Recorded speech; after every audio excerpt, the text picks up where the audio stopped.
ஓம் சாந்தி, ஓம் சாந்தி, ஓம் சாந்தி.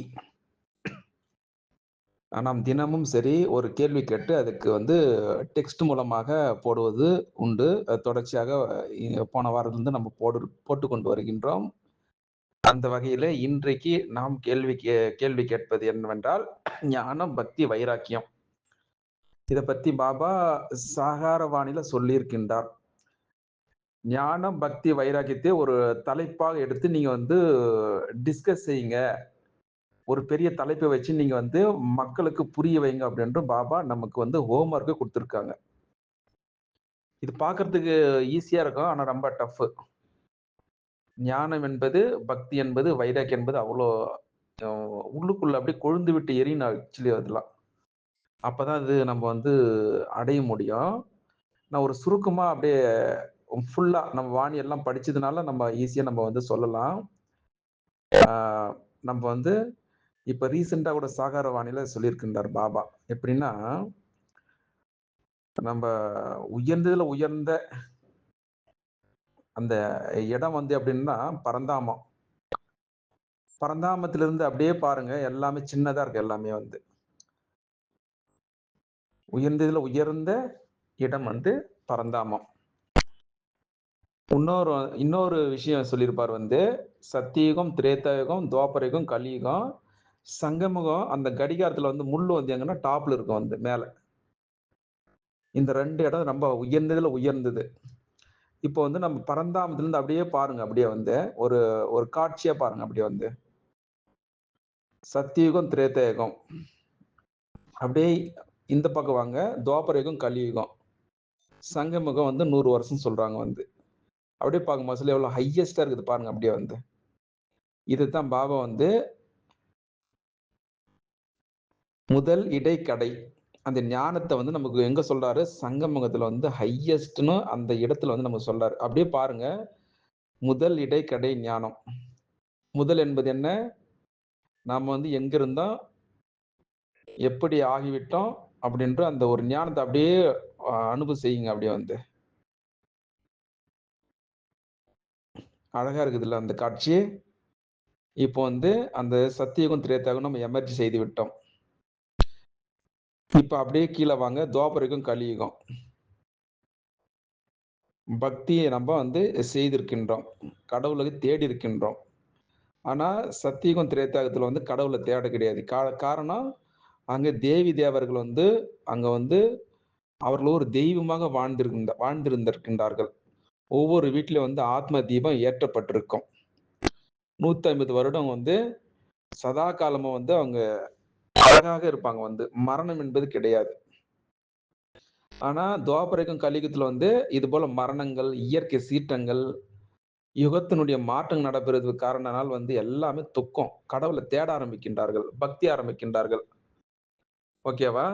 இப்படியாக இந்த கல்பம் அப்படியே 5000 இயர்ஸ் அப்படியே சுத்தி சுத்தி நிக்குது. அப்படியே இன்ஃபினிட்டியா முடிவு பெறாத ஒரு நாடகமா இருக்குது.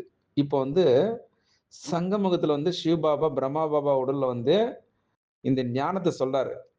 குழந்தைகளே, நீங்கள் தான் 2500 வருஷம் நீங்க சொர்க்கத்தில் இருந்துறீங்க. சதா சுகம், சாதாரண கிடையாது. ஹெல்த், வெல்த், ஹாப்பினஸ் 100% எல்லாமே அங்க இருந்தது. அந்த இடத்துல நீங்க இருந்தீங்க. இப்ப யுகம் மாற்றத்தினால துவாபரத்துல என்னை தேட ஆரம்பிச்சீங்க. நான் உங்களுக்கு அருள் புரிந்தேன். நீங்க இப்படி கும்பிடுங்க அப்படின்னு சொல்லிட்டு எல்லாத்தையும் சொல்லியிருக்கின்றார். ஆனா தெரியாது, இவர் தான் கடவுள் என்று தெரியாது. நம்ம லிங்க பூஜை, அந்த பூஜை எல்லாத்தையும் செஞ்சோம், பக்தி செஞ்சோம். இப்போ பாபா அடிக்கடி நம்ம சொல்லியிருக்காரு, பக்தியினுடைய பலன் தான் ஞானம். இப்ப ஞானம் எங்க கிடைக்குது? சங்கமுகத்துல சிவபாபா நமக்கு எல்லாத்தையும் முழுவதுமா சொன்னாரு. முதல் இடைக்கடை ஞானத்தை எல்லாத்தையும் சொன்ன பிறகு நமக்கு ஒரு சின்ன அப்படியே ஒரு ஒரு வைராக்கம் தோண்டும். அப்படியே நாம 2100 வருஷம் நம்ம சொர்க்கத்துல ராஜா ராணி, மகாராஜா, மகாராணி வாழ்ந்திருக்கோம். அதே ஆத்மாக்களுக்கு பூஜை செய்திருக்கின்றோம், பக்தி செய்திருக்கோம். இப்போ அந்த சிலைக்கு நான் தான் பூஜை செஞ்சேனா, நான் தான் வாழ்ந்தேன், எனக்கே பூஜை செய்தேன்னு சொல்லிட்டு அந்த ஞானத்தை கொடுப்பதனால நமக்கு வைராக்கம் தோணுது. இனிமேல் பக்தி நமக்கு வேண்டாம், எனக்கே நானே சிலைக்கு எனக்கே பூஜை பண்ணான்னு சொல்லிட்டு அந்த வைராக்கத்தை பாபா தூண்டி விடுவார். அப்படி தூண்டி விடும் மனசுல வந்து நம்ம இனிமேல் பக்திலாம் செய்யக்கூடாதுன்னா அப்படி இந்த வைராக்கியம் வரணும். வைராக்கியம் வந்திருக்கு நெறைய எங்களுக்கு. நெறைய பேரு இன்னும் கூட சில சங்கமத்துல வந்த பிறகு கூட பக்தி செய்வாங்க வந்து. இந்த கோயிலுக்கு போறது, அங்க பூஜை செய்யறது, தேங்காய் உடைப்பது இன்றுமே அது நடைபெறுகிறது. ஏன்னா பக்தி அவங்களுக்கு முடியாது. என்னைக்கு பக்தி முடியுதோ அன்னைக்கு வந்து அவங்க வந்து ஞான மார்க்கத்துல இருப்பாங்கன்னு அர்த்தம். அப்ப ஞானத்தினுடைய பலன் தான் எதுன்னா சத்தியுகம், திரேதாயுகம். இப்ப புரிந்தது. ஞானம் என்பது என்ன? சத்தியுகம், திரேதாயுகம். அதாவது சங்கமகத்தினுடைய பாபா கொடுத்த அந்த ஞானத்தினுடைய பலன் தான் வந்து ஜீவன் முக்தி. சத்தியுகம், திரேதாயுகம் 2100 வருஷம் வந்து ஞானத்தினுடைய பலன். இப்ப துவாபர யுகம், கலியுகம் பக்தியினுடைய பலன் தான் ஞான மார்க்கம் நமக்கு கிடைக்குது. இங்கதான் நமக்கு வந்து வைராக்கியத்தை தூண்டி விடுகின்றார் சிவபாபா. இப்போ புரியுதுங்களா? இப்பதான் ஞானம், பக்தி, வைராக்கியம். புரியுதுங்களா? ஞானம் என்பது சங்கமகம் மட்டும் கிடையாது. முதல், இடை, கடை ஞானத்தை வந்து நம்ம வந்து கம்ப்ளீட்டா முழுமையா கொடுக்குறாரு வந்து சிவபாபா. இதுதான் வந்து நம்ம இன்னும் நிறைய சொல்லிக்கிட்டே போலாம் வந்து இதை சுருக்கமா சொல்றோம் வந்து சங்கமுகத்துல முரளி படிப்பது ஞானம் கிடையாது. நமக்கு வந்து வைராக்கியத்தை தூண்டக்கூடிய எதிர்காலத்திற்காக இந்த ஞானம் வந்து இப்ப நம்ம படிக்கிறதுலாம் வந்து எதிர்காலத்திற்கான ஞானம். இப்ப கிடையாது வந்து இது தத்தெடுக்கப்பட்ட பிறவி. சங்கமுகம் என்பது தத்தெடுக்கப்பட்ட பிறவி.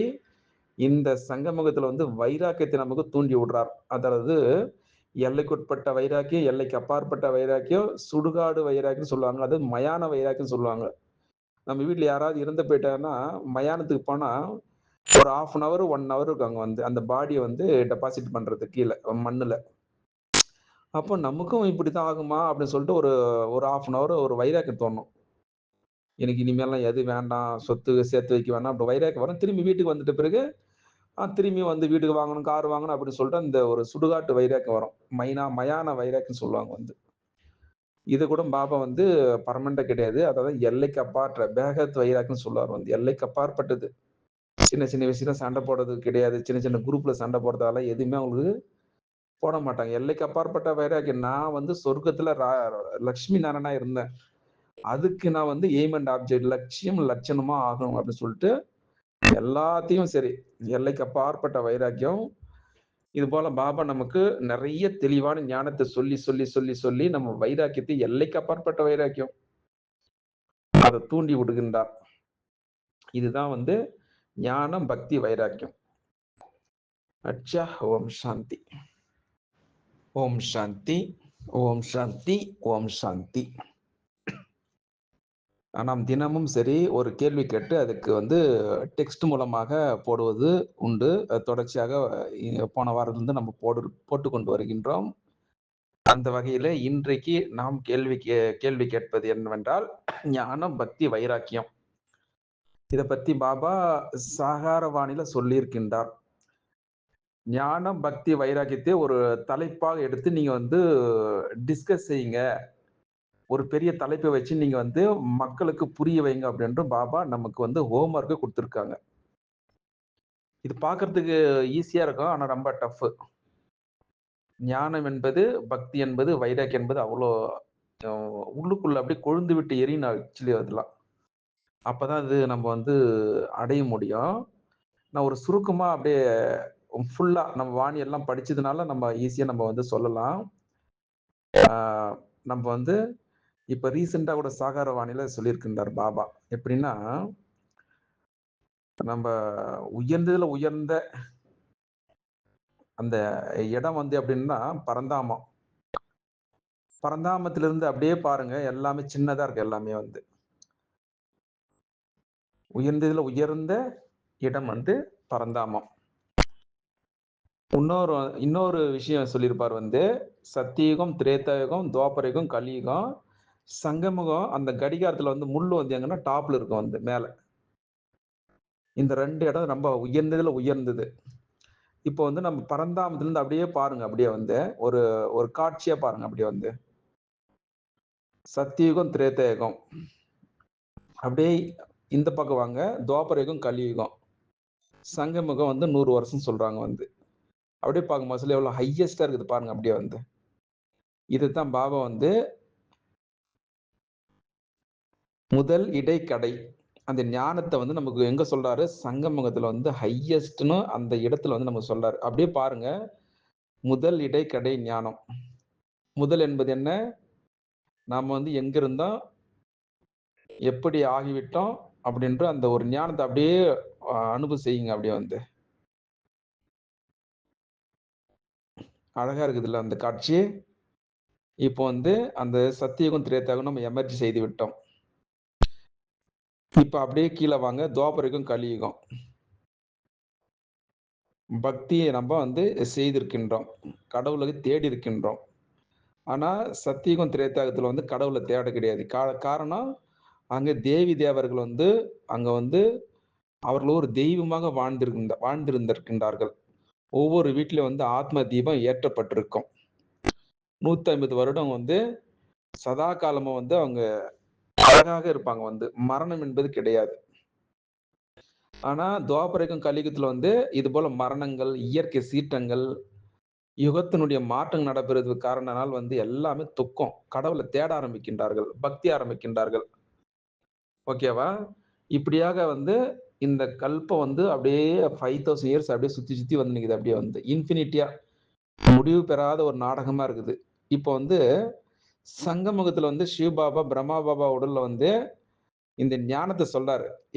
குழந்தைகளே நீங்கள் தான் வந்து 2500 வருஷம் நீங்க சொர்க்கத்தில் வந்து இருந்துறீங்க. சதா சுகம். சாதாரணம் கிடையாது வந்து ஹெல்த், வெல்த், ஹாப்பினஸ் 100% வந்து எல்லாமே அங்க இருந்தது. அந்த இடத்துல நீங்க இருந்தீங்க.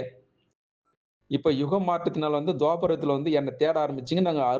நான் வந்து உங்களுக்கு வந்து அருள் புரிந்தேன். நீங்க இப்படி கும்பிடுங்க அப்படின்னு சொல்லிட்டு எல்லாத்தையும் சொல்லியிருக்கின்றார் வந்து. ஆனா தெரியாது. இவர் தான் கடவுள் என்று தெரியாது.